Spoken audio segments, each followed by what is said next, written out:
ایک شخص کے اپنی بیوی کے ساتھ بہت سے مسائل تھے اور وہ طلاق کے قریب تھے، خاص طور پر کیونکہ اس کے اہل اسے طلاق دینے پر زور دے رہے تھے۔ خدا نے ان کے مسائل حل کر دیے اور دونوں صلح کر کے بیٹھے۔ ایک دن میں نے اس سے پوچھا، تم نے اسے واپس لیا کیونکہ تم اس سے محبت کرتے ہو؟ اس نے جواب دیا، مجھے معلوم نہیں کہ میں اس سے محبت کرتی ہوں یا نہیں، لیکن وہ ایک اچھی عورت ہے۔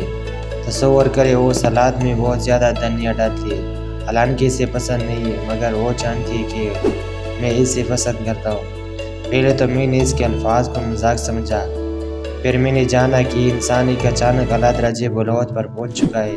وہ ایک چھوٹی سی تفصیل میں بھی اپنی بیوی کے ساتھ رہنے کی وجہ ڈھونڈنے میں کامیاب رہا۔ اگر آپ بھی ابھی ایک کامل عورت کی تلاش میں ہیں تو بہتر ہے کہ سو جائے اور خود کو تلاش کرنے کی کوشش سے بچائے۔ ہر کوئی چاہتا ہے کہ اس کی بیوی خوبصورت، سمجھدار، پڑھی لکھی، محبت بری، وفادار، تعاون کرنے والا اور رومانٹک ہو۔ حقیقت یہ ہے کہ اس کمال کو حاصل کرنے کے لیے آپ کو کم از کم 12 عورتوں سے شادی کرنا ہے پڑے گا، جو نہ تو شریعت، نہ قانون اور نہ ہی آپ کے صحت اجازت ہے۔ کامل اور مکمل بیوی جنت میں ہوگی انشاءاللہ۔ خدا ہم سب کو عطا فرمائے۔ اپنی بیوی کی اچھی خوبی تلاش کرے۔ اگر وہ جھگڑے کے بعد سب سے پہلے آپ سے معافی مانگے، یہ ایک خوبی ہے۔ اگر وہ آپ کے لیے اچھے کپڑے چنتے ہیں، یہ ایک خوبی ہے۔ اگر وہ باہر کی چائے بنا دیتی ہے، یہ بھی ایک خوبی ہے۔